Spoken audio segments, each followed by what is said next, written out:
8-ാം തീയതി വൈകുന്നേരം 5 മണിക്ക് വടകര മുനിസിപ്പൽ പാർക്കിൽ വെച്ചാണ് വടകരക്കാരനായ കവിയും ഗാനരചയിതാവും നല്ല വായനക്കാരനും സംഗീതാസ്വാദകനുമായ എസ്.വി. ഉസ്മാൻ്റെ 4ാമത്തെ അനുസ്മരണം നടക്കുന്നത്. ആ പരിപാടിയോടനുബന്ധിച്ച് ഇന്ത്യയിൽ തന്നെ ഏറ്റവും പ്രശസ്തനായിട്ടുള്ള അനുസ്മരണ സമ്മേളനമുണ്ട്.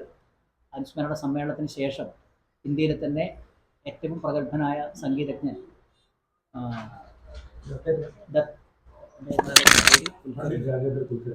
പണ്ഡിറ്റ് രാജേന്ദ്ര കുൽക്കർണിയുടെ പുല്ലാങ്കുഴൽ കച്ചേരിയുണ്ട്. അതുപോലെ അനുസ്മരണ സമ്മേളനത്തിൽ MC Vadakara, VT Murali, Premkumar, Sajay KV തുടങ്ങിയിരിക്കുന്ന ആളുകൾ, അനൂപ് അനന്തൻ തുടങ്ങിയിരിക്കുന്ന ആളുകൾ പങ്കെടുക്കുന്നുണ്ട്. പാർക്കിലെ ഓപ്പൺ ഓഡിറ്റോറിയത്തിലാണ്. എല്ലാവർക്കും ഇത് പ്രവേശനം സൗജന്യമായിട്ടുള്ള ഒരു പരിപാടിയാണ് എന്ന് പറയാം.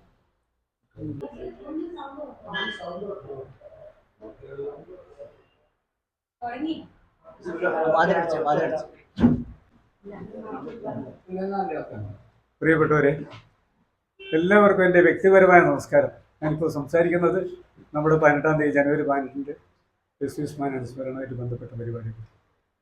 എസ്.വി. ഉസ്മാൻ ഞാൻ ആരാണെന്ന് പരിചയപ്പെടുത്താം. ഞാൻ K. ശശിധരൻ. ഞാനൊരു വടകരയിലുള്ള ഒരു പ്രൊഫഷണൽ ഫോട്ടോഗ്രാഫറാണ്. പിന്നെ എസ്.വി. ആയിട്ടുള്ള ബന്ധം എങ്ങനെ ഉണ്ടായെന്ന് എനിക്കറിയില്ല. കാരണം എന്ന് പറഞ്ഞാൽ യാദൃശ്ചികമായിട്ടാണ് അദ്ദേഹത്തെ ഞാൻ അറിയുന്നതും അദ്ദേഹത്തോട് അടുക്കുന്നതും. പക്ഷെ അടുത്തെന്ന് പറഞ്ഞാൽ വളരെ അടുത്തെന്നും പറഞ്ഞോളൂ, ഒരു ഡിസ്റ്റൻസ് എപ്പോഴും ഉണ്ടായിരുന്നു. കാരണം എപ്പോഴും ഞാൻ അദ്ദേഹത്തെ നോക്കിക്കാണുന്ന ഒരാളായിരുന്നു, അദ്ദേഹത്തെ അറിയാൻ ശ്രമിക്കുന്ന ഒരാളായിരുന്നു. പക്ഷെ എന്തുകൊണ്ടോ നമുക്ക് ഇടയിൽ ഒരു സ്നേഹബന്ധം ഉണ്ടായി വന്ന് അതിൻ്റെ ഒരു സന്തോഷത്തിലും ഒരു ഒരു എന്താ പറയുക, ഒരു അഹംഭാവത്തിലാണ് ഞാൻ അവിടെ ഇരിക്കുന്നത്. കാരണം എന്നെ സംബന്ധിച്ച് ഞാൻ അറിഞ്ഞിടത്തോളം വലിയൊരാളായിരുന്നു. എന്തൊക്കെയാണെന്നുള്ളത് ഇവിടെ അറിയാം. മുരളിക്കൊക്കെ വളരെ നന്നായിട്ട് അറിയുന്നതാണ്, വളരെ ചെറുപ്പം മുതൽ അറിയുന്ന ആളാണ്. ഞാൻ പ്രത്യേകിച്ചൊന്നും പറയുന്നില്ല. എനിക്ക് വളരെ ഇഷ്ടമായിരുന്നു. അപ്പോൾ അദ്ദേഹത്തെ നമ്മളൊന്ന് അനുസ്മരിക്കാൻ, കാരണം ഇവിടെ അദ്ദേഹം എത്ര കൊല്ലായി, 4ാമത്തെ വർഷമാണ് അദ്ദേഹം നമ്മൾ വിട്ടുപോയിട്ട്. സുഹൃത്തുക്കളെയും നാടിനെയും കവിതയെയും സംഗീതത്തെയും വിട്ടുപോയിട്ട് 4ാമത്തെ കൊല്ലമാണ്. സംഗീതം എന്ന് പറഞ്ഞാൽ അദ്ദേഹത്തിന് ജീവനായിരുന്നു എന്ന് ഞാൻ മനസ്സിലാക്കിയത്. അദ്ദേഹം സദസ്സുകളിൽ, സംഗീത സദസ്സുകളിൽ മുമ്പിൽ ഇരിക്കാറില്ല, പിന്നിലേ ഇരിക്കാറ്. പിന്നെ നിൽക്കാറാണെങ്കിൽ പലപ്പോഴും കാണാറ്. ഇപ്പോൾ മുരളി പാടുകയാണെങ്കിൽ അദ്ദേഹം പിന്നിലാണ്, പ്രേമൻ പാടുകയാണെങ്കിൽ അദ്ദേഹം പിന്നിൽ നിന്ന് കേട്ടുപോകലാണ് പതിവ്. പക്ഷെ അദ്ദേഹത്തെ ജീവനായിരുന്നു ഹിന്ദുസ്ഥാനി സംഗീതം ഞാൻ മനസ്സിലാക്കിയ അനുഭവം മനസ്സിലാക്കിയാണ്. അപ്പോൾ അതുകൊണ്ട് എനിക്ക് സ്വയം തോന്നിയതാണ് അദ്ദേഹത്തെ അനുസ്മരിക്കാൻ ഇവിടെ പല തരത്തിലുള്ള വേദികളുണ്ട്, ഇല്ലാന്നൊന്നും പറഞ്ഞുകൂടാ. അവിടെ ഉണ്ടായിട്ടുണ്ട്, ഇനി ഉണ്ടാവുകയും ചെയ്യും. സാഹിത്യപരമായിട്ടായാലും സൗഹൃദപരമായിട്ടായിട്ടും ഉണ്ടാവണം. പക്ഷെ സംഗീതപരമായിട്ട് അദ്ദേഹത്തെ ഒന്ന് അനുസ്മരിക്കുക എന്നുള്ളൊരു ആഗ്രഹം എനിക്ക് എൻ്റെ മനസ്സിൽ മുളപൊട്ടിയതാണ്. ഞാനത് മേഖലയായിട്ട്, അദ്ദേഹത്തെ മകൻ മേഖലയായിട്ട്, പിന്നെ അവരൊരു കുടുംബ സുഹൃത്തും കൂടിയാണ്. അപ്പോൾ അദ്ദേഹത്തെ പങ്കുവച്ചപ്പോൾ അദ്ദേഹം അത് മനസ്സാലെ സമ്മതിക്കുകയും അങ്ങനെയാണ് ഈ ഒരു പരിപാടിയിലേക്ക് നമ്മൾ എത്തിച്ചേർന്നത്.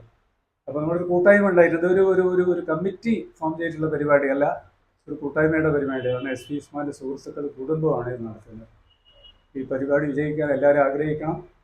ഈ ഒരു പ്രസ് മീറ്റിലേക്ക് ഞാൻ എല്ലാവരെയും സ്വാഗതം ചെയ്യാണ്. എനിക്ക് പ്രത്യേകിച്ച് ഒന്നും പറയാനില്ല. വളരെ സന്തോഷം ഇങ്ങനെ കണ്ടുമുട്ടിയത്. നമസ്കാരം. എസ്.വിക്ക് വേണ്ടി ഞാൻ എല്ലാവരോടും സ്വാഗതം പറയുന്നു. എസ്.വി. ഉസ്മാൻ ഒരു കവി, ഗാനരചയിതാവ്, നല്ല വായനക്കാരൻ, അതിലുപരി നല്ലൊരു സംഗീതാസ്വാദകൻ.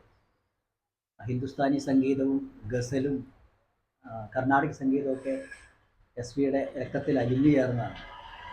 അപ്പം എനിക്ക് തോന്നുന്നു എന്നെപ്പോലെ സംഗീതമായിരുന്നു അത്ര ബന്ധമില്ലാത്ത ആളെല്ലാം എപ്പോഴും അദ്ദേഹത്തിൻ്റെ കടയിലിരുത്തിയിട്ട് ഉമ്പായിക്കയുടെ പാട്ട് പാടുക എന്ന് പറയുമ്പോൾ പുള്ളി വായിക്കുന്നതായിരിക്കും. കലാകമ്പ് എടുത്ത് തുറന്നു വെച്ച് വായിക്കും. ഞാനിങ്ങനെ വട്ടപ്പന്നിട്ട് പറയാം, എന്നാൽ പിന്നെ ഞാൻ നിർത്തട്ടെ. അല്ല, അദ്ദേഹം കേൾക്കുന്നുണ്ട്, ചെവി കൊണ്ടല്ലേ കേൾക്കുന്നത്. വായന അങ്ങനെയാണ്. ഒരു പ്രാവശ്യം വടകരയിൽ അദ്ദേഹത്തിനെ ആദരിക്കാൻ വേണ്ടി വന്ന ടൗൺ ഹാളിലുള്ളൊരു ചടങ്ങിൽ വേദിയിലേക്ക് കയറാതെ അവിടെ താഴെ ഇരുന്ന് പുസ്തകം ഇങ്ങനെ വായിച്ചുകൊണ്ടിരിക്കുന്നു. എസ്.വിയെ സ്റ്റേജിലേക്ക് വിളിച്ചപ്പോൾ അയാൾ അന്നേരം പോയി കളഞ്ഞു. എന്നിട്ട് അദ്ദേഹത്തിൻ്റെ ബന്ധുവായിട്ടുള്ള അബ്ദുള്ളൊക്കെയാണ് ആ മൊമെൻറ്റോ ഏറ്റുവാങ്ങുന്നത്. അപ്പം അങ്ങനെ ഒരു ഇൻട്രോവർട്ടായിരുന്നു. 100-ലധികം കവിതകൾ, പാട്ടുകൾ, ലളിതഗാനങ്ങൾ ആകാശവാണികൾ, മുരളിയേട്ടനും പ്രേംകുമാർ മാഷൊക്കെ നിരവധി ഗാനങ്ങൾ, അദ്ദേഹത്തിൻ്റെ രചനകൾ സംഗീതം നൽകിയിട്ടുണ്ട്. 3 പുസ്തകങ്ങൾ എഴുതിയിട്ടുണ്ട്. എന്തായാലും തീർച്ചയായും വടകരയിൽ ഉള്ള ഇത്തരത്തിലുള്ള ഒരാളെ അനുസ്മരിക്കുക എന്നുള്ളതാണ് ഈ ഒരു ചടങ്ങ്. ഇതുമായിട്ട് ബന്ധപ്പെട്ട മറ്റു കാര്യങ്ങൾ പറയും. പ്രോഗ്രാം ജനുവരി 18 അല്ല 18 അദ്ദേഹത്തിൻ്റെ ഇഷ്ടപ്പെടുന്ന പുല്ലാങ്കുഴൽ, അദ്ദേഹം ഇഷ്ടപ്പെടുന്ന ഹിന്ദുസ്ഥാനി കർണാടക സംഗീതം അതുപോലെ പുല്ലാങ്കുഴലൊക്കെ അദ്ദേഹത്തിന് വലിയ ഇഷ്ടമായിരുന്നു. എസ്.വിക്ക് പ്രസിദ്ധ സംഗീതജ്ഞനായിട്ടുള്ള പുല്ലാങ്കുഴൽ കച്ചേരിയാണ് അന്ന് നടക്കുന്നത്. അതേപോലെ അവിടെ അനുസ്മരണ പരിപാടികളും അന്ന് നടക്കും. 18 ജനുവരി 18 വൈകുന്നേരം 5 മണിക്ക് മുനിസിപ്പൽ പാർക്കിലാണ് വി.ടി. മുരളിയെ പോലെ അതുപോലെ തന്നെ പ്രേംകുമാർ മാഷെ പോലെ ഉള്ള ആളുകൾ, MC വടകര ഒക്കെ ചെറിയ ചെറിയ അനുസ്മരണ ഭാഷണം നടത്തുന്ന ഒരു പരിപാടിയാണ്. ഇതൊരു കമ്മിറ്റിയോ ഒന്നും ഉണ്ടാക്കിയിട്ടില്ല. ഇപ്പോൾ അവിടെ നേരത്തെ ശശിയേട്ടൻ പറഞ്ഞതുപോലെ തന്നെ സുഹൃത്തുക്കളും കുടുംബവും ചേർന്ന് നടത്തുന്ന ഒരു ഒത്തുചേരൽ ആണ് ഈ ഒരു പരിപാടി. മധുവർണ്ണ പൂവല്ലേ എന്നൊക്കെയുള്ള പാട്ട് SV ഉസ്മാനാണ് എഴുതിയതെന്ന് പോലും വടകരക്കാർക്ക് നമുക്കറിയില്ല. ഇപ്പോഴും ഗാനമേളയിൽ സജീവമായിരിക്കുന്ന പാട്ടാണ്. അതുപോലെ നിരവധി പാട്ടുകൾ, മാപ്പിളപ്പാട്ടും ലളിത ഗാനങ്ങളൊക്കെ എഴുതിയിരിക്കുന്ന വ്യക്തിയാണ് SV.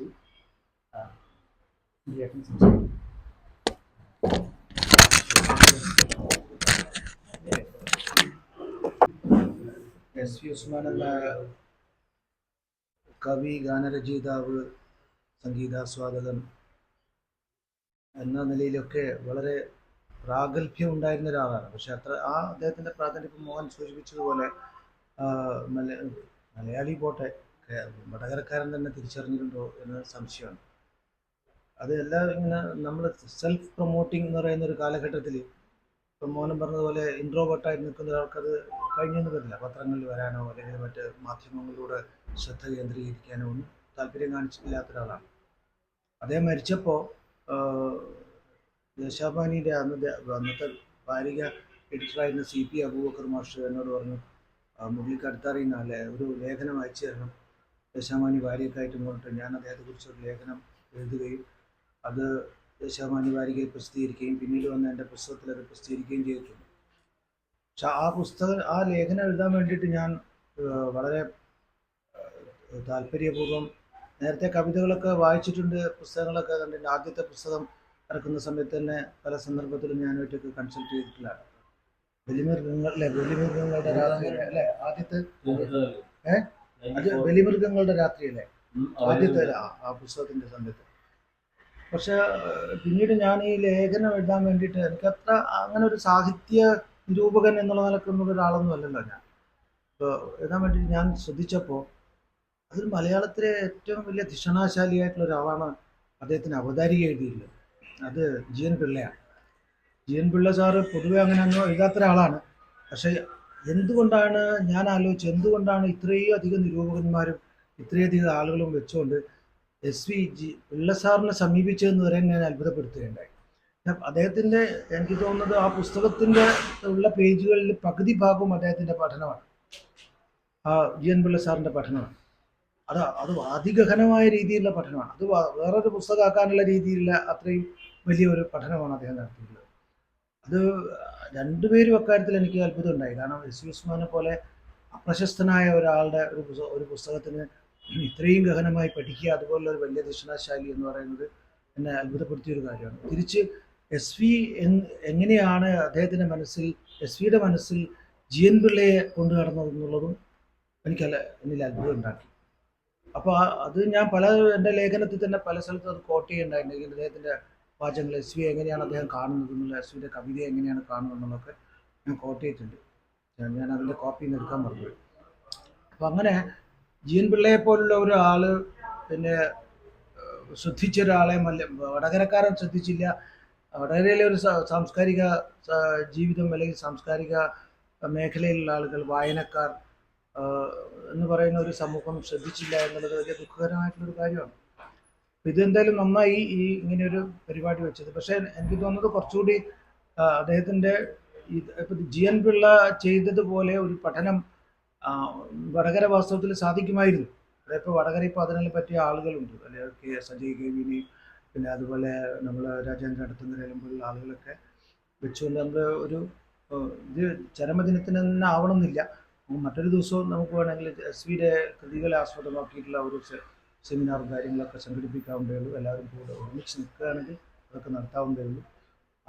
കാരണം റഷീദ് ആ ഒരു സ്റ്റെപ്പുള്ള ആളാണ്. ഞാൻ കൂടുതൽ സംസാരിക്കുന്നില്ല, കാരണം പറയുമ്പോൾ കുറേ കാര്യങ്ങൾ പറയാറുണ്ട്. പിന്നെ അത്രയും സ്റ്റെപ്പ് ഉണ്ടായിരുന്ന ഒരാളാണ്. എപ്പോഴും മോനെ ഇപ്പോൾ സൂചിപ്പിച്ചാൽ എപ്പോഴും വായനയും സംഗീതം കേൾക്കലും അങ്ങനെ ഒരു ഏകാഗ്രമായ ധാരാളം ജീവിതത്തിൻ്റെ ഒരുപാട് നെഗറ്റീവായ അംശങ്ങൾ ഉണ്ടായ സമയത്തും ഇതിൽ ജീവിതം അർപ്പിച്ചിട്ട് പിന്നെ ഇതിനെ അവിടെ ചെന്ന് കഴിഞ്ഞാൽ ഈ മോനെ പ്രസവിച്ചപ്പോൾ ഞാൻ വർഷങ്ങളായില്ല ബന്ധം, ഞാൻ ട്രൗസർ ഇട്ട് നടക്കുന്ന കാലത്തുള്ള എന്താണ് എൻ്റെ ബിന്ദുവായിട്ടുള്ള ബന്ധമാണ്. അപ്പോൾ ആ കാലഘട്ടത്തിൽ തന്നെ അവിടെ കടയിൽ പോയിരുന്നു കഴിഞ്ഞാൽ ഞാൻ സംഗീത കോളേജിൽ പഠിക്കുന്ന സമയത്തൊക്കെ വന്ന് തിരിച്ചു വന്ന് കടയിലിരിക്കുന്ന സമയത്ത് ധാരാളം ഈ സംഗീതത്തെ പറ്റി സംസാരിക്കുകയും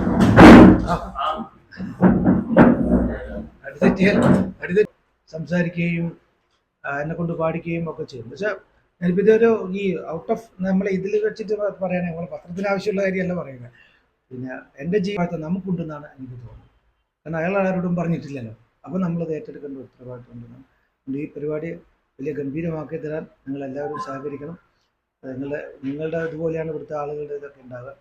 ഈ അടുത്ത കാലത്ത് വടകര സാംസ്കാരിക പരിപാടികൾ കൊണ്ട് സമ്പന്നമായി തീരുന്നൊരു കാലഘട്ടമാണ്. ഒരുപാട് പരിപാടികൾ വടകര വരുന്നുണ്ട്. അതിലേറ്റവും അതിനോടൊപ്പം തന്നെ മികച്ചു നിൽക്കുന്നൊരു പരിപാടിയായി മാറട്ടെ എന്ന് നിങ്ങളുടെ സപ്പോർട്ട് കൂടി ഉണ്ടെങ്കിൽ അത് സാധിക്കുമെന്നാണ് ഞാൻ കരുതുന്നത്. എല്ലാവർക്കും അത് ചെയ്തു തരണമെന്ന് അഭ്യർത്ഥിക്കുന്നു.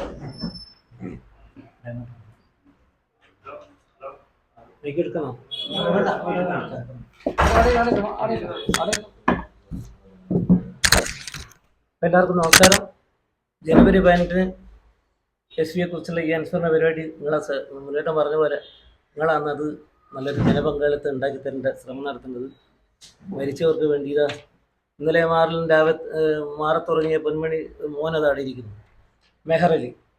അദ്ദേഹത്തോടൊക്കെ കുറച്ച് കാര്യങ്ങൾ മനസ്സിലാക്കി നല്ലൊരു ന്യൂസായിട്ട് കൊടുക്കണമെന്ന് ഞാൻ വളരെ സ്നേഹത്തോടെ നിങ്ങളെ ഓർമ്മിപ്പിക്കുന്നു. ഇവിടെ കാര്യങ്ങളൊക്കെ അറിയാലോ, നെഞ്ചത്ത് കിടന്നുറങ്ങിയൊക്കെ അറിയാലോ, എല്ലാം അറിയാം അച്ഛനെക്കുറിച്ച് ഇപ്പതിനെക്കുറിച്ച്. അപ്പം നല്ലൊരു ന്യൂസായിട്ട് കൊടുക്കണം, ഒരു ഫോട്ടോ ഒക്കെ കൊടുക്കണം. നീ ഒരു നന്ദി പറഞ്ഞു.